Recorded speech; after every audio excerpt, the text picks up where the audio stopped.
Good morning and welcome to the September 11th observance here at the California Memorial. In just a few minutes, we will begin the ceremony commemorating the tragic events of September 11th, 2001. Due to the solemn nature of this ceremony, we ask that you turn off all electronic devices and respect all moments of silence. On this day in 2001, nearly 3,000 people lost their lives in the tragic events at the World Trade Center, the Pentagon, and just outside of Shanksville, Pennsylvania. This morning, our streets are lined with 404 American flags representing the number of police, fire, emergency services personnel, and one canine that perished on September 11th. Today's ceremony not only commemorates those who lost their lives, but also the heroic efforts of many to save lives, including the estimated 14,000 civilians evacuated from the World Trade Center complex. There is great significance in many of the actions in today's ceremony, and I would like to take a moment to explain them to you. At 8:46, you will hear actual radio dispatch calls from that tragic day in 2001. This is the exact time that the first plane hit the first tower. The radio dispatch calls will be followed by sirens and the lowering of the flag. Next, the singing of the national anthem, a wreath procession, the playing of Amazing Grace by a pipe and drum detail, a 21-gun salute by the United States Marine Corps, and the playing of taps. The fire bell will then sound three times in a row. This is a tradition of the fire service that reflects respect and honor to those who give their lives to their duty. It also represents the end of an emergency and the return to quarters. Kingsburg Fire Chief Dan Perkins will present the flag to honored guest, retired Port Authority of New York and New Jersey Police Detective Will Jimeno, who survived the World Trade Center attack. The flag is presented on behalf of all emergency services personnel. Detective Jimeno will then share his story of survival and learning to live again beyond September 11th. I will return to the microphone to conclude the ceremony. Thank you again for turning off all electronic devices and respecting all moments of silence.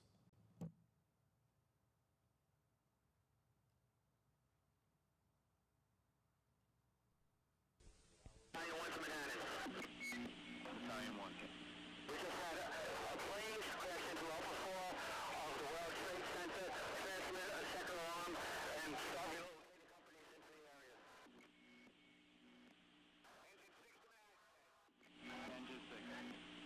The World Trade Center, tower number 1 is on fire. The whole outside of the building was just a huge explosion.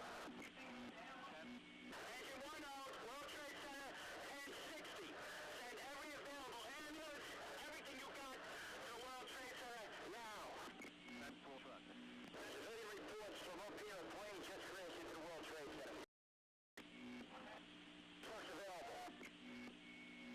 Battalion 1 to Manhattan. We have a number of floors on fire. It looked like the plane was aiming towards the building. Transmit a third alarm. We'll have the staging area at Possessing and West Street. Have the third alarm assignment go into that area. Second alarm assignment report to the building, okay? Alright, 10-4. Second alarm assignment. 10-4. Sunset Max says, guys, it was a plane that struck the building. Marine 1, we're in the river. You got smoke, you got fire out of the north side and out now coming out of the west side of the World Trade Center, the west side. Alright, fire from the north side and... Marine 6 to Manhattan, urgent. Manhattan, go. You have a second plane into the other tower of the Trade Center, major fire. Marine 6, that's the other tower. Marine 6 to Manhattan. Marine 6, go with your men. Marine 6, that plane was a large bomber-style green aircraft into the second tower, be advised. Alright, 10-4. This is engine, the little plane hit the second tower, okay? 3 out. Manhattan. 300, okay. Yeah, I'm on the FDR drive. Definitely something hit the second tower. Approximately 2/3 of the way up. You got visible fire showing out there.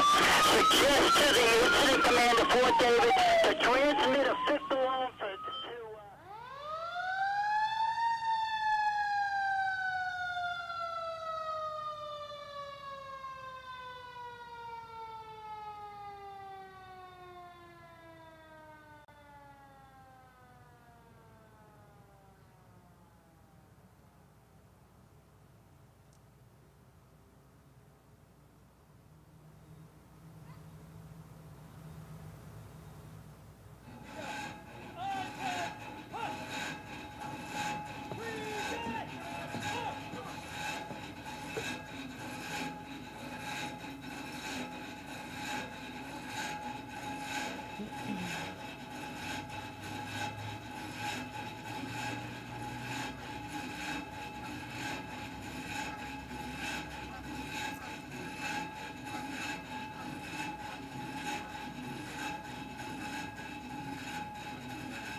Oh, say, can you see by the dawn's early light what so proudly we hailed at the twilight's last gleaming, whose broad stripes and bright stars through the perilous fight o'er the ramparts we watched were so gallantly streaming, and the rockets' red glare, the bombs bursting in air, gave proof through the night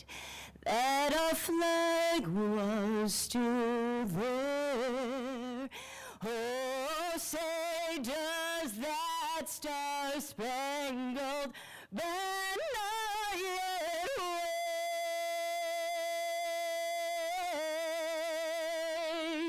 wave o'er the land of the free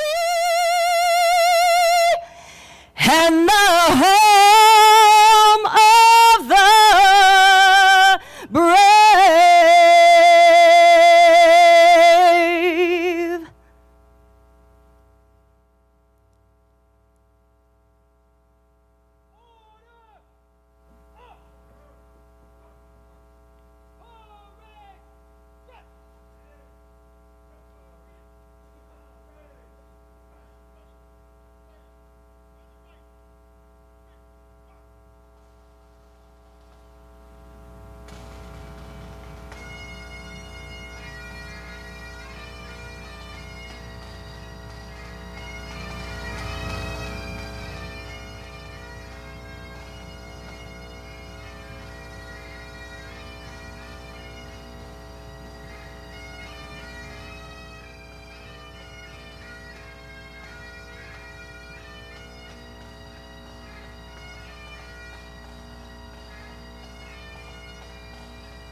Ladies and gentlemen, Detective Will Jimeno, New York Port Authority Police Department.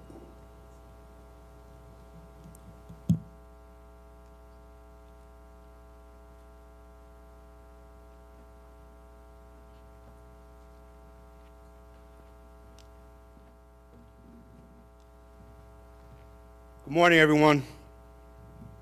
Just want to first start off by saying that this is the first September 11th that I haven't been home, and my wife Allison, who's with me today, decided to come out here after being approached by the 9/11, the California 9/11 Memorial, and they told me how beautiful this was and how special it is. And I got to tell you, even though I'm away from home, I feel like I'm at home today with all my fellow Americans, all my fellow first responders, military, and it's a blessing to be here today. And as a survivor, someone who was buried under the rubble for 13 hours, it gives me hope to be here today with you and see so many people, so many young people, so many first responders. I cannot express my gratitude.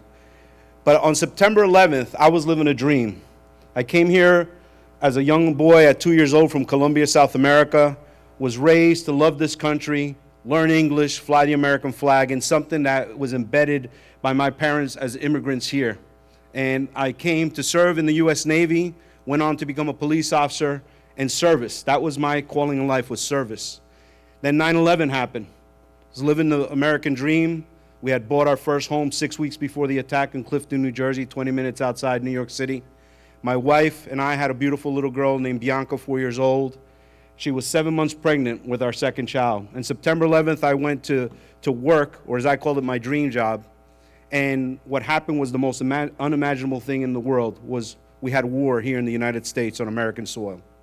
We responded, the Port Authority Police of New York and New Jersey. We're the department in charge of taking care of all our transportation facilities, the bridges, the airports, the tunnels, the bus terminal where I worked, and of course the World Trade Center.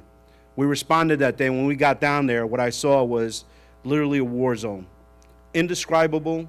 For those who were there, you understand. For those who weren't, it's something I hope you'll never have to see or have to endure in the future. But on that day, the worst day in U.S. history, I saw the best in humanity. I saw the best in Americans. I saw people putting their lives on the line. Common people, regular civilians, being brave. And I remember thinking to myself, if these civilians can be this brave, us in uniform, we have to be 3 notches above them. We became a 5-man team. Sergeant McLaughlin led our team, along with my fellow officers, Dominic Pizzulo, Christopher Amoroso, and Antonio Rodriguez.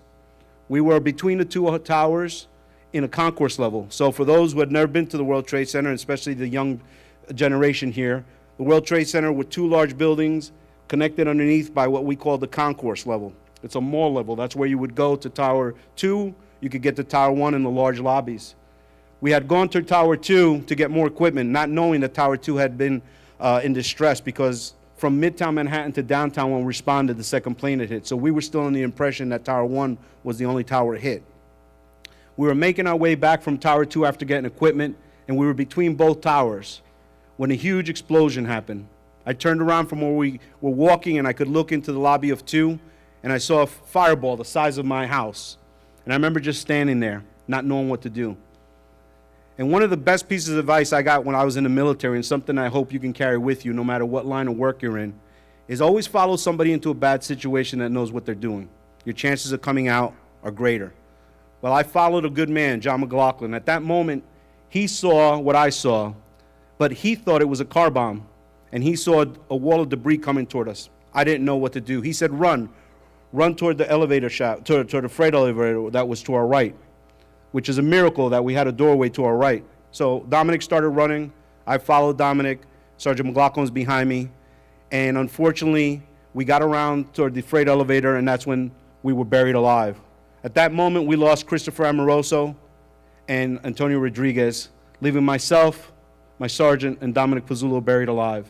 After a little bit of time, Dominic freed himself. Instead of going out a hole that was above us 30 feet, he turned around and began trying to extract me. And at that moment, after about 15 minutes, the second tower came down, taking his life, leaving myself and my sergeant fighting for our lives for the next several hours, many, many hours actually, till 8 p.m. that evening. During that course, a lot of bad things happened. We had fireballs fall into the hole. My fellow officer Dominic Pizzulo, before he passed, pulled out his sidearm and shot toward the hole as a last-ditch effort to let somebody hear us. And that weapon cooked off. We had 15 rounds fly around us. And it was just a horrific, horrific evening. And at one point that night, and I always say, it's not my story, it's a human story, was when I wanted to die. I wanted to give up. It was late in the evening. We had been crushed, lost teammates, been burnt, been shot at, was in extreme pain because I was crushed on my entire left side. I wanted to make my peace with God. I'm Catholic, I don't preach religion, but 3 words my parents always taught me. Always have faith. Faith in your religion. If you don't have a religion, have faith in yourself. Hope. Always have hope, no matter what situation you're in. And love. Love for yourself and love for others. And with that, I closed my eyes. I made my peace with God. I said, God, thank you for 33 great years of being alive. Thank you for 6 years with my beautiful wife, Allison, 4 years with my little girl, Bianca, for my parents who brought me to this great country. But I said, I'm going to ask you for 2 things, God. One is to somehow, some way be there. Let me be there to see the birth of my daughter, Olivia, who was slated to be born in December. And it was really heart-wrenching not knowing that I wouldn't be there. And the second, and it's okay if you laugh, I said, God, when I get to heaven, because I felt everybody was going to heaven that day, because these cowards, these terrorists attacked innocent human people, Americans who were trying to make a better life for their families, was when I get to heaven, if I can have a glass of water, because we were caked in concrete. And I closed my eyes, and I was going to give up. I was going to die. And at that moment, I had a vision, a dream, whatever you want to call it. Like I said, I don't preach religion. But at that moment, I had a vision, and I see a person coming toward me with a white glowing robe, no face, brown hair. Over his left shoulder in the distance, I saw a pond with trees, real tranquil. Over his right shoulder, tall, endless sea of grass. And I knew who it was. For me, it was Jesus. He's coming toward me, and you can laugh. I don't know what, I looked down, and what does he have in his hand? A bottle of water. I can't tell you if it was Poland Spring or what it was. But at that moment, I had a desire to fight for my life. Because at that moment, I realized if I'd given up, I would have given up on my sergeant, because he was buried further back. I was closer to the hole, and I got a big mouth. If I would have given up, I would have given up on my family, because I didn't fight hard enough to get home to them. If I would have given up, I would have given up on my country, America. But most of all, I would have given up on myself. And at that point, I said with some colorful words to the sergeant, we're going to get out of this hellhole, or we're going to die trying. Because at that moment, I realized we're in charge of our own lives. And if I would have given up, the cowards, the terrorists would have won, and I wasn't going to allow that to happen. If I died that day, I die on my terms. And I've been influenced and had the motivation from other people since 9/11, cancer patients who say, I know I'm going to die, but I'm going to live my life till the very end. And I want that message to resonate with everyone here today. Live your life no matter what. Don't pity yourself. Pick yourself up. Move forward. That's what we did as a nation on that day. The worst attack in U.S. history, the darkest day in United States history, we came together as Americans to overcome the evil that tried to bring us to our knees. Since then, I was fortunate enough to recover after being buried 13 hours. At 8 o'clock that night, I heard voices in the distance, United States Marine Corps, can anybody hear us? It was 2 Marine reservists and a civilian who broke through the lines because they stopped all the first responders from coming in because it was so dangerous, and they found us. NYPD ESU Truck 1 came in, Scott Strauss, Patty McGee, and a civilian that came off the street who was a former EMT jumped into this hole, which is undescribably dangerous, and put their lives on the line for 3 hours to get me out. It was a hard rescue. They finally got me out. The sergeant would come out the next day, but that night when they pulled me out of the hole was the first time I cried. I cried because when I asked where everything is, because I couldn't see the buildings, they said, it's all gone, kid. We never knew the towers came down. And I felt like we failed. They took me to Bellevue Hospital. I cried again because it was close to midnight. And I asked, where is everybody? And they're like, you're it. The loss of life on that day was extreme. And that's why we as Americans need to never forget. Never forget all the people at the World Trade Center, at the Pentagon, at the 9/11 Flight 93 Memorial. We can never forget all those that were lost that day. And we must never forget all the men and women from that day that fought for our country on the war on terrorism and are serving today in our military, in your communities, day in, day out, without asking for as much as a thank you. We just do the job because we love this country, we love our communities. So today, I'm very honored to be here in Clovis and in the Fresno area, to be with you, my fellow Americans. And what you've done here with this beautiful memorial is incredible. Again, this is my first time being away from my home, but I feel like I'm at home. This memorial, the towers, the statue of the firefighters, the statue of Maura Smith from the NYPD, honoring our veterans who have been wounded in action, the canines, is just an incredible, incredible thing. And we need everybody here to not only just say never forget, we need you to pass this on to our future generations. Because I want everybody to remember something. That American flag is not made out of cloth. It is made out of the blood of true patriots that come from all walks of life, all skin colors, all religions, all political views. We are free because of that flag. And I always say, if a kid that came from Colombia can love this country that much, those of you who are blessed to be born in this country, you should cherish it, you should adore it. I get to travel the world, and I have many people from different countries always say, one day I want to come to America. Tony Blair said it the best, the former Prime Minister of Great Britain. Any country more people are trying to get into than out, they're very special. And that is us, the United States of America.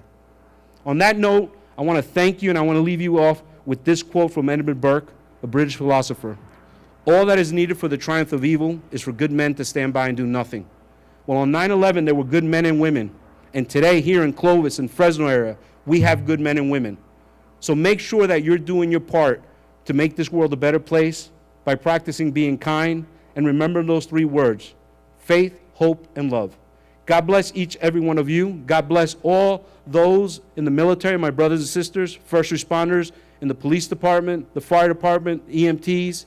You guys are my real, true heroes. You will always be my heroes. And remember something, you deserve happiness.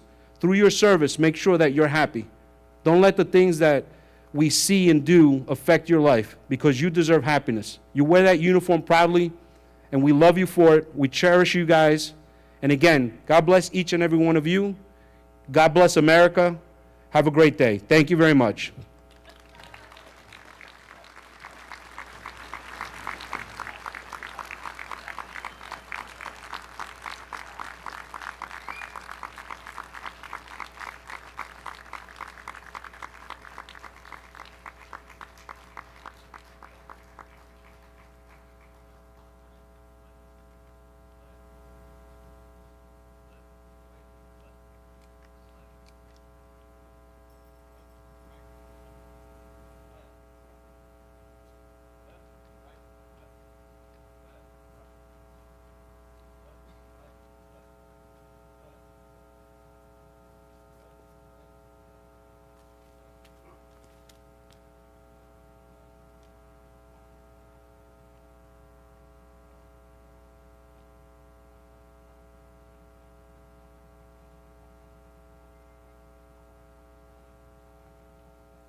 sir.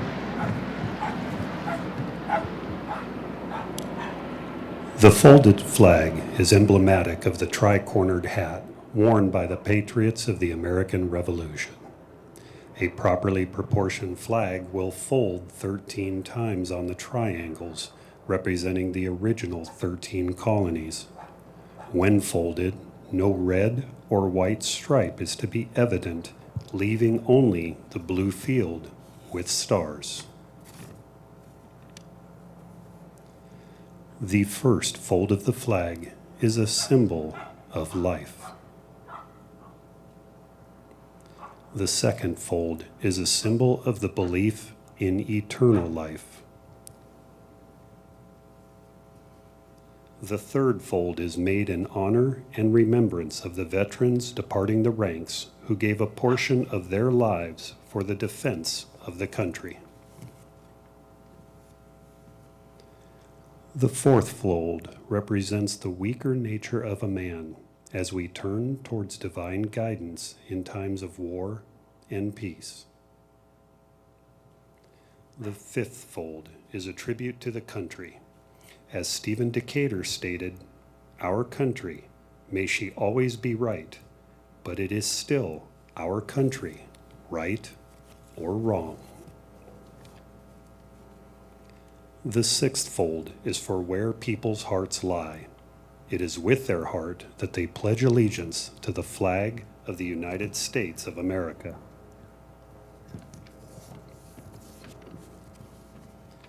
The seventh fold is a tribute to its armed forces, for it is through the armed forces that they protect their country and their flag against all her enemies. The eighth fold is a tribute to the one who entered into the valley of the shadow of death, that we may see the light of day. The ninth fold is a tribute to mothers as they raise the men and women who have made this country great. The 10th fold is a tribute to the Father, for he too has given his sons and daughters for the defense of their country since they were first born. The 11th fold represents the lower portion of the seal of King David and King Solomon and glorifies in the Hebrews' eyes the God of Abraham, Isaac, and Jacob. The 12th fold represents an emblem of eternity and glorifies God the Father, the Son, and the Holy Spirit. The 13th fold, or when the flag is completely folded, the stars are uppermost, reminding them of their nation's motto, "In God we trust."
Many individuals from agencies across the state and nation have gathered together today for this presentation. We would like to thank them all for the significant part that they have played in today's ceremony and for the work that they do each and every day. The ceremony is now concluded. Thank you all for attending. I encourage each of you to view the Spirit of September 12th Art and Poetry Contest finalists, along with the static display of vehicles located throughout the museum grounds. This evening, we invite you to join us at the Clovis Veterans Memorial Auditorium to hear Detective Jimeno's inspirational story of survival. The program will begin at 6 p.m. Once again, thank you for attending this year's September 11th observance here at the California Memorial.